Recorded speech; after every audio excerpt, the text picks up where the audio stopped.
Speaking in terms of adult animation, there are a ton of adult animated shows out there. Like, a lot of shows out there. Some good, some bad, and some just being straight up the epitome of awful. Especially in recent times, considering there's a lot of copies of shows like Rick and Morty and Family Guy. Now, while I do think there are some good adult animated comedies out there, I do think in some ways the bad outweighs the good.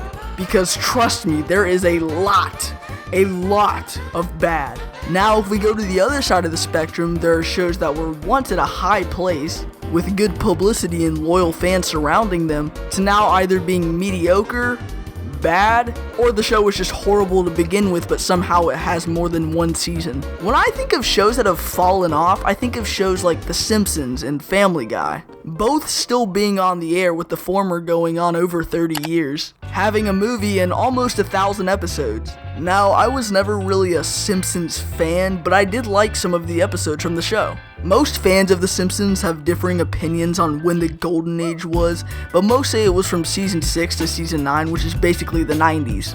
Not to say everything after the 90s was bad on The Simpsons, it was just more mediocre most of the time, and the popularity was dwindling. Which is weird when you see that the Simpsons movie came out in 2007, almost a decade after the downfall, you could say, started. So, while modern Simpsons isn't bad, it's just mediocre. That cannot be said for Family Guy, though.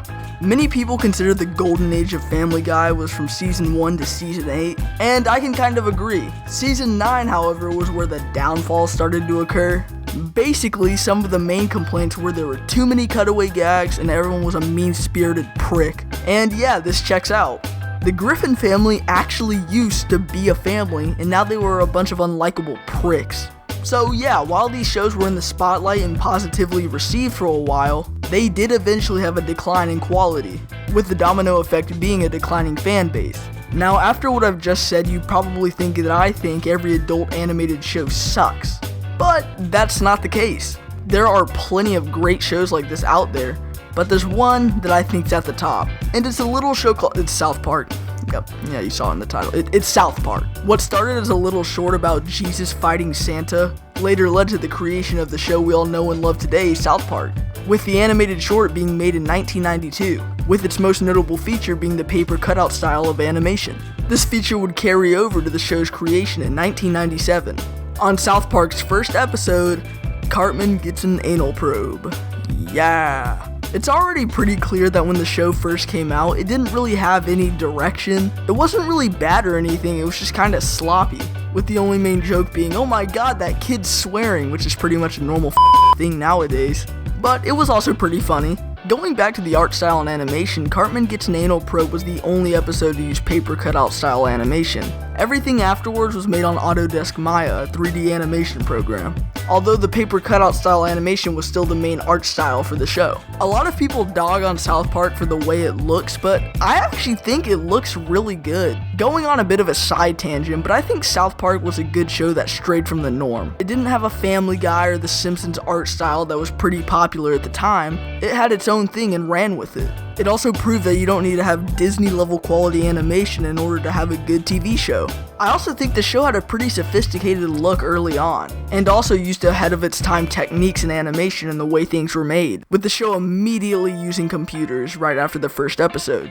But to be fair, this is me talking about the rest of the show. When we take into context the first 3 seasons, which I consider to be the 90s era, because it was, from 97 to 99, yeah, it looks a little janky and kinda, by today's standards, but I think they were just getting their feet in the water just to feel how things would work, and this would lay the groundwork for the rest of the show. Moving on to the end of season 3 and the summer of 1999, we got the South Park movie.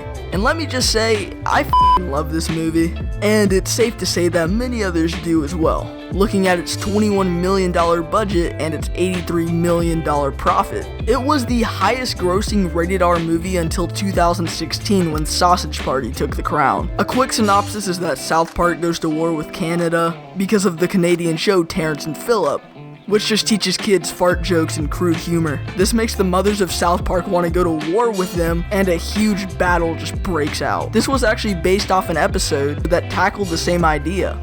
based off the angry parents in real life whose kids were watching South Park and wanted the show off the network. Anyways, the movie did well and was seen by a lot of people and definitely had a hand in increasing the popularity of the show. Now, once we get to the 2000s, we find some notable episodes, like the World of Warcraft episode and the episode where they become ninjas. Just most of the most popular episodes from the show are from this era. And it's also probably where the show grew the most. And here's why I think it stands out compared to these other adult animated comedies. For one, it has heart. Yeah, sure, the characters do and say absurd things, but you can actually tell that some of the characters care about one another. The families actually feel like real families despite all of their shortcomings. It's not just a free-for-all be a douche session like Family Guy, and that's a good start to making a good show. Number 2, the ideas and stories are creative and well planned. By the way, the time it takes to make one episode of South Park is only 6 days. That is an extreme feat, and especially at the length and the quality that the episodes are. That week includes script writing, animation, and planning. Just all of that into 1 week. That's it. And the fact that they had a lot of good stories, it just blows my mind. And the third and final one is have room for innovation.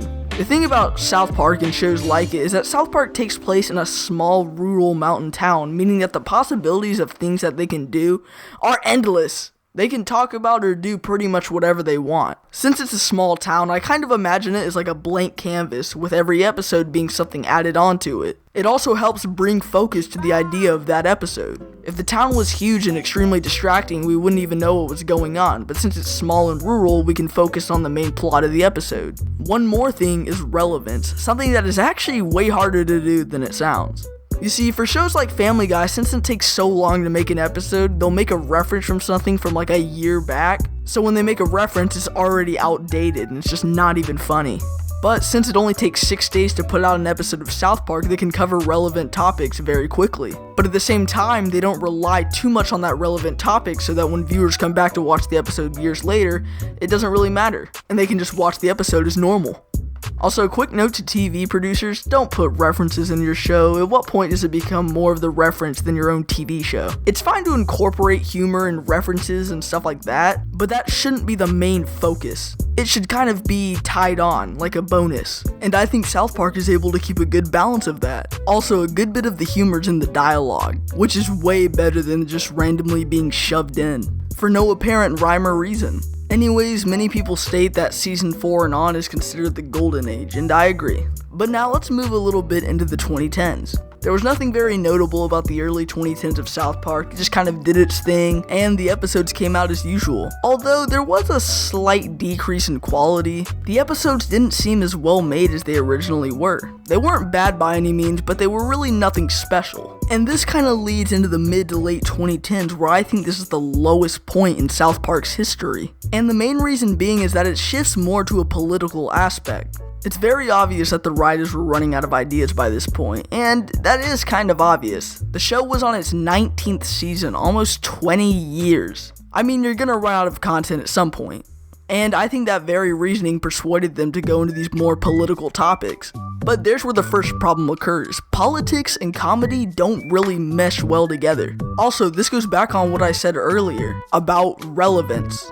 These political episodes are already dated. Hell, they were dated like a year after they were made, probably even a couple months. It was just basically the big political news this week in a nutshell. Oh, by the way, this also opens up another problem. Since these are American political topics, it kind of closes off the audience to only really Americans. And yeah, the show is made in America, but there's so many episodes that can be understood by many people from different countries. Also, the episodes weren't that entertaining. I don't know, just kind of meh, mediocre. And now we're here, the 2020s, which, let's be honest, didn't really have a great start. Thanks, COVID. Speaking of COVID, a South Park special was made because of COVID, and it was actually pretty good. And it was also relatable with pretty much everyone on planet Earth. And overall, I think it was a great return to form for South Park, getting itself out of the little political pothole it put itself in, and back to how good the episodes used to be. And what's great is that it starts focusing on the 4 main boys again. I didn't mention this, but the focus started leaning on the adults later on, and less about the kids who, got the show popular. Now, don't get me wrong, I like Randy and all the adults like that, but using them too much and getting rid of what made the show popular just doesn't really work. It's better to have a blend of both. And this special kind of returns to that format. Basically, we see Stan, Kyle, Cartman, and Kenny start to drift away from each other because of just them getting older and losing interest in hobbies and activities that they could all relate on and enjoy. And it was just from plain and simply just them getting older, which, by the way, is the main focus of these 2 parts. For sure, COVID is a big part of it. I mean, it's called the Pandemic Special.